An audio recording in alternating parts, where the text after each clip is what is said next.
মুরলির তারিখ ৩১ ডিসেম্বর ২০২২। ওম শান্তি। মধুবন থেকে বাপদাদা বলছেন, মিষ্টি বাচ্চারা, তোমাদের শিব জয়ন্তীর উৎসব অনেক ধুমধামের সাথে পালন করতে হবে। এটা হলো তোমাদের জন্য অনেক বড় খুশির দিন। সকলকে বাবার পরিচয় দিতে হবে।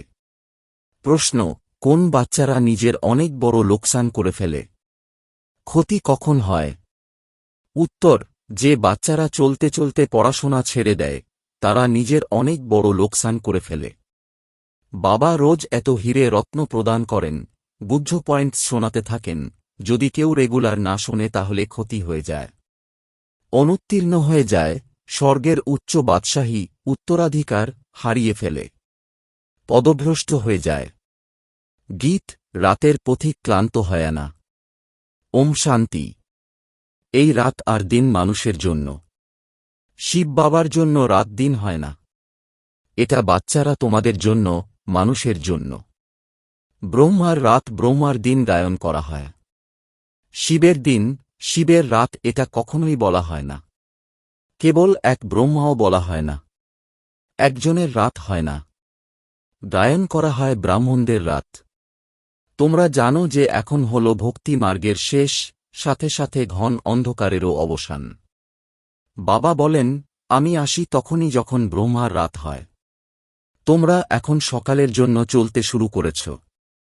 যখন তোমরা এসে ব্রহ্মার সন্তান হও তখন তোমাদেরকে ব্রাহ্মণ বলা হয়।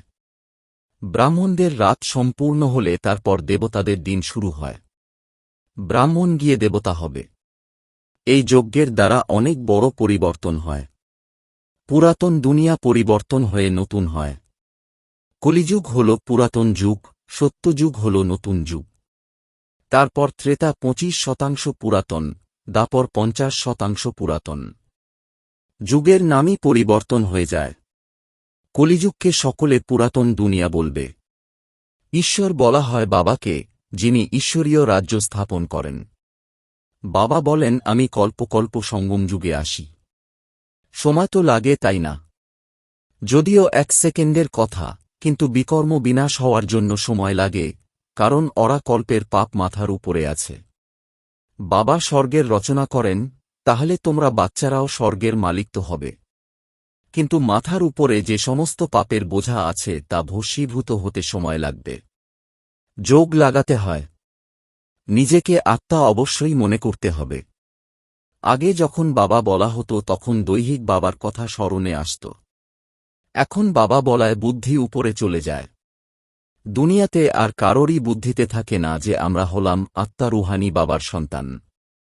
আমাদের বাবা টিচার গুরু তিনজনই হলেন রুহানি।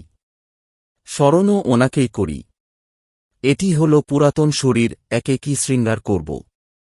কিন্তু মনে মনে জানে যে আমরা এখন বনবাসে আছি। শ্বশুরালয় নতুন দুনিয়ায় যেতে চলেছি। পরবর্তীতে কিছুই থাকবে না। তারপর আমরা গিয়ে বিশ্বের মালিক হব। এই সময় সমগ্র দুনিয়া যেন বনবাসে আছে, এখানে আছেই কি, কিছুই নয়। যখন শ্বশুরালয় ছিল তখন হীরে রত্নের মহল ছিল, ধন সম্পত্তি ছিল। এখন পিত্রালয় থেকে শ্বশুরালয়ে যেতে হবে। এখন তোমরা কার কাছে এসেছ? বলবে বাপদাদার কাছে। বাবা দাদার মধ্যে প্রবেশ করেছেন, দাদা তো হলেনই এখানকার বাসিন্দা। তাই বাপদাদা উভয়েই হলেন কম্বাইন্ড। পরমপিতা পরমাত্মা হলেন পতিত পাবন। ওনার আত্মা যদি শ্রীকৃষ্ণের মধ্যে থাকত, উনি জ্ঞান শোনাতেন, তাহলে শ্রীকৃষ্ণকেও বাপদাদা বলা হতো। কিন্তু শ্রীকৃষ্ণকে বাপদাদা বললে শোভা পেত না। ব্রহ্মাই হলেন প্রজাপিতা, গায়নে আছে। বাবা বুঝিয়েছেন যে এটি হল ৫,০০০ বছরের চক্র। তোমরা বাচ্চারা প্রদর্শনী যখন দেখাও তো তাতে এটাও লেখো যে আজ থেকে ৫,০০০ বছর পূর্বেও আমরা এই প্রদর্শনী দেখেছিলাম আর বুঝিয়েছিলাম যে অসীম জগতের পিতার থেকে স্বর্গের উত্তরাধিকার কিভাবে প্রাপ্ত করা যায়। আজ থেকে ৫,০০০ বছরের পূর্বের মতনই আমরা আবারও ত্রিমূর্তি শিব জয়ন্তী পালন করছি। এই শব্দগুলি অবশ্যই দিতে হবে। এই বাবা ডাইরেকশন দিচ্ছেন, সেই অনুযায়ী চলতে হবে। শিব জয়ন্তীর প্রস্তুতি করতে হবে। নতুন নতুন কথা শুনে মানুষ আশ্চর্য হয়ে যায়। ভালোভাবে বোঝাতে হবে। আমরা ত্রিমূর্তি শিবের জয়ন্তী পালন করি। ছুটি নিই। শিব জয়ন্তীর ছুটি হল অফিসিয়াল। কেউ করে, কেউ করে না। তোমাদের জন্য এটা হল অনেক বড় দিন। যেমন খ্রিস্টানরা ক্রিসমাস পালন করে, অনেক আনন্দ করে। এখন তোমাদের এই আনন্দ পালন করা উচিত। সকলকে বলতে হবে আমরা অসীম জগতের পিতার থেকে উত্তরাধিকার প্রাপ্ত করছি। যারা জানে তারাই আনন্দ পালন করবে। সেন্টারে পরস্পরের সঙ্গে সাক্ষাৎ করবে। এখানে তো সকলে আসতে পারবে না। আমরা পালন করি জন্মদিন। শিব বাবার মৃত্যু তো হতে পারে না। যেভাবে শিব বাবা এসেছেন সেভাবেই চলে যাবেন। জ্ঞান সম্পূর্ণ হয়ে গেছে। লড়াই শুরু হয়ে গেছে। ব্যাস, ওনার নিজের শরীর তো নেই। তোমরা বাচ্চারা নিজেকে আত্মা মনে করে সম্পূর্ণ দেহী অভিমানী হতে হবে, এতেই পরিশ্রম করতে হয়। সত্যযুগে তো আত্ম অভিমানী হয়। ওখানে অকাল মৃত্যু হয় না। এখানে বসে বসে কাল এসে যায়, হার্ট ফেল হয়ে যায়। বলবে ঈশ্বরের ইচ্ছা, কিন্তু ঈশ্বরের ইচ্ছা থাকে না। তোমরা বলবে ড্রামার পার্ট। ড্রামাতে এনার পার্ট এইরকমই ছিল। এখন তো হলই আয়রন এজ, নতুন দুনিয়া ছিল গোল্ডেন এজ। সত্যযুগের মহল কত হিরে দিয়ে সাজানো থাকবে, অফুরন্ত ধনসম্পদ থাকবে, কিন্তু তার সম্পূর্ণ বৃত্তান্ত নেই। কিছুটা ভূমিকম্প হওয়ার ফলে অনেক কিছু ভেঙে যায়, নিচে চলে যায়। তাই এই কথাগুলি বুদ্ধির দ্বারা বিচার বিশ্লেষণ করতে হবে। এই আহার হল বুদ্ধির জন্য। তোমাদের বুদ্ধি উপরে চলে গেছে। রচিতাকে জানার কারণে রচনাকেও জানে। সমগ্র সৃষ্টির রহস্য বুদ্ধিতে আছে। ড্রামাতে উচ্চ থেকে উচ্চ হলেন ভগবান। তারপর ব্রহ্মা বিষ্ণু শঙ্কর। আমরা এই তিনজনের অ্যাকুপেশন বলতে পারবে না তাদের কি কি পার্ট আছে। জগৎ অম্বার কত বড় মেলা বসে। জগৎ অম্বা, জগৎ পিতার পারস্পরিক সম্বন্ধ কি, এটা কেউই জানে না, কারণ এটি হল গুপ্ত কথা। মা তো এখানে বসে আছেন, তিনিও অ্যাডাপ্ট নেওয়া, সেই জন্য ওনার চিত্র বানানো হয়েছে। ওনাকে জগৎ অম্বা বলা হয়। ব্রহ্মার কন্যা হল সরস্বতী। যদিও মায়ের টাইটেল দেওয়া হয়েছে, কিন্তু ছিল তো কন্যাই। স্বাক্ষর করতেন ব্রহ্মাকুমারী সরস্বতী। তোমরা ওনাকে মাম্মা বলতে। ব্রহ্মাকে মা বলে ডাকলে শোভা পেত না।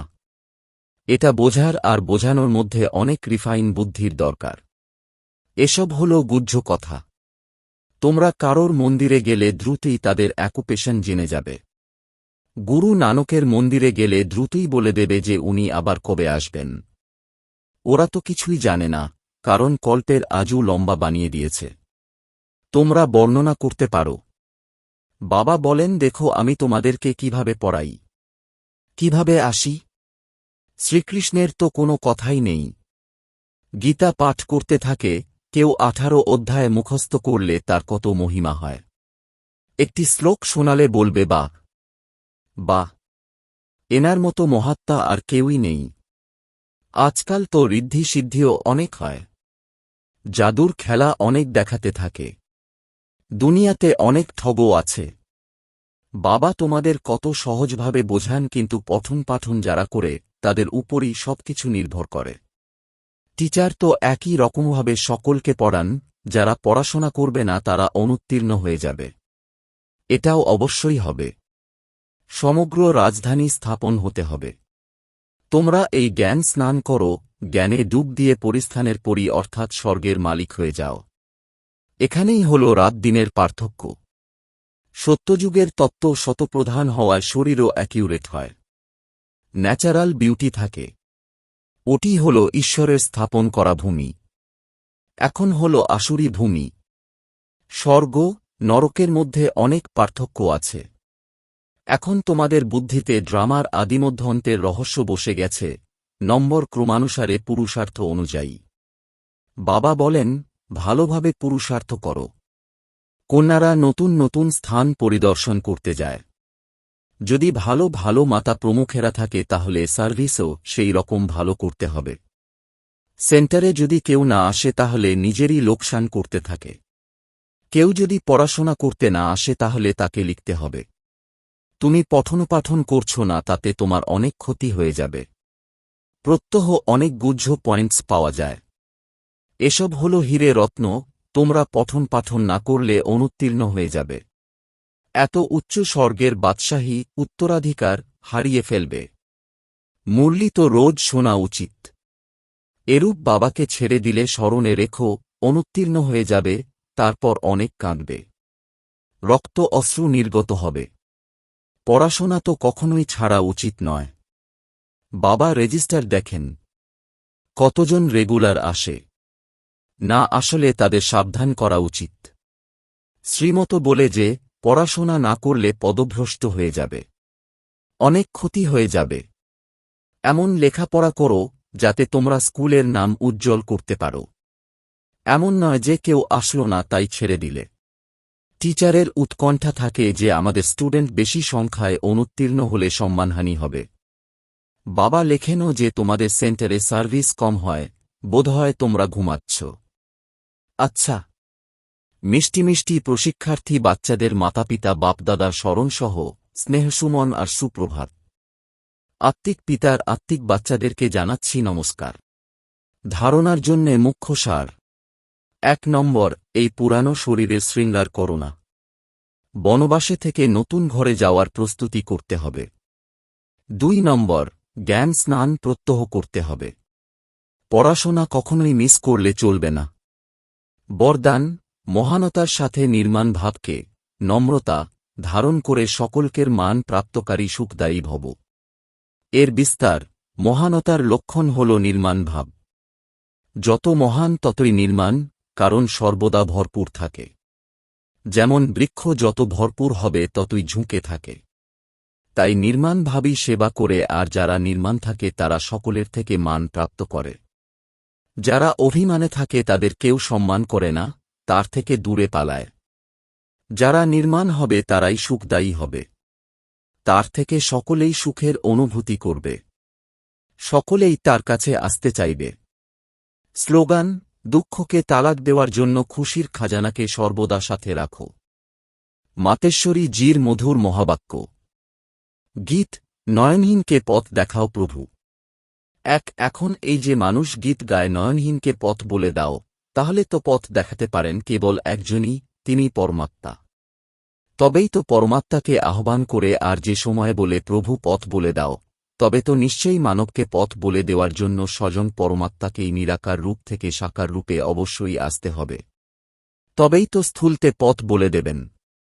না এলে তো পথের সন্ধান দিতে পারবেন না। এখন এই যে মানুষ বিভ্রান্ত হয়ে রয়েছে, এই বিভ্রম থাকা মানুষের পথের সন্ধান চাই। সেই জন্যই তো পরমাত্মাকে বলেন যে নয়নহীনকে পথ বলে দাও প্রভু।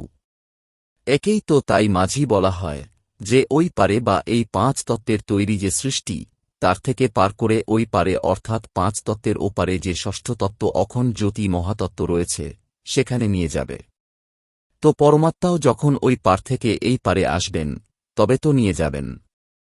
তো পরমাত্মাকেও নিজের ধাম থেকে আসতে হবে, তবেই তো পরমাত্মাকে মাঝি বলা হয়। তিনিই বোটকে, অর্থাৎ আমাদেরকে, আত্মারূপী নৌকাকে পারে নিয়ে যাবেন। এখন যারা পরমাত্মার সাথে যোগ রাখবে তাদেরকে তিনি সাথে করে নিয়ে যাবেন। বাকি যারা বেঁচে যাবে, তারা ধর্মরাজের সাজা ভোগ করে তারপর মুক্ত হয়। 2 কাঁটার দুনিয়া থেকে নিয়ে চলো ফুলের ছায়ায়। এখন এই ডাক তো কেবল পরমাত্মার উদ্দেশ্যেই করে থাকে। মানুষ যদি অতি দুঃখী হয়ে থাকে, তবেই তো পরমাত্মাকে স্মরণ করে থাকে, পরমাত্মা এই কাঁটার দুনিয়া থেকে নিয়ে চলো ফুলের ছায়ায়। এর দ্বারা প্রমাণিত হয় যে নিশ্চয়ই সেটাও তবে কোনো দুনিয়া। এখন এটা তো সব মানুষই জানে যে এখনকার যে সংসার, তা হল কণ্টকাকীর্ণ, যার জন্য মানুষ দুঃখ আর অশান্তি পাচ্ছে, আর তখন স্মরণ করছে ফুলের দুনিয়াকে। তাহলে নিশ্চয়ই সেটা কোনো দুনিয়া হবে যে দুনিয়ার সংস্কার আত্মার মধ্যে ভরা রয়েছে। আমরা এখন এটা তো জানি যে দুঃখ অশান্তি এসব হল কর্মবন্ধনের হিসাব। রাজা থেকে শুরু করে সন্ন্যাসী পর্যন্ত প্রতিটি মানুষই এই কর্মে হিসাবে সম্পূর্ণভাবে আষ্টেপৃষ্ঠে বেঁধে রয়েছে। সেই জন্যই তো পরমাত্মা স্বয়ং বলেন এখনকার জগৎ সংসার হল কলিযুগী। তবেই তো সেই সব কর্মবন্ধন তৈরি হয়েছে, আর পূর্বেকার জগৎ সংসার সত্যযুগ ছিল, যাকে ফুলের দুনিয়া বলা হয়। সেটা হল গিয়ে কর্মবন্ধন রহিত জীবনমুক্ত দেবী দেবতাদের রাজত্ব, যেটা এখন নেই। এখন এই যে আমরা জীবনমুক্ত কথাটা বলি, তাহলে এটার অর্থ এই নয় যে আমরা কোনো দেহ থেকে মুক্ত থাকব, অর্থাৎ দেহ থাকবে না। তাদের কোনো দেহ বোধ ছিল না, বরং তারা দেহে থেকেও দুঃখ পেত না। তাহলে জীবনমুক্তির মানে হল জীবনে থেকে কর্মাতীত। এখন এই সমগ্র দুনিয়া 5 বিকারে সম্পূর্ণরূপে আষ্টেপৃষ্ঠে বেঁধে রয়েছে, 5 বিকারের পুরোপুরি বাস। কিন্তু মানুষের মধ্যে এতটাও শক্তি নেই যে এই 5 ভূতকে হারাতে পারে। সেই কারণেই তো পরমাত্মা নিজে এসে আমাদেরকে 5 ভূতের থেকে ছাড়ান আর ভবিষ্যৎ প্রালব্ধ দেবী দেবতা পদ প্রাপ্ত করান। আচ্ছা, ওম শান্তি।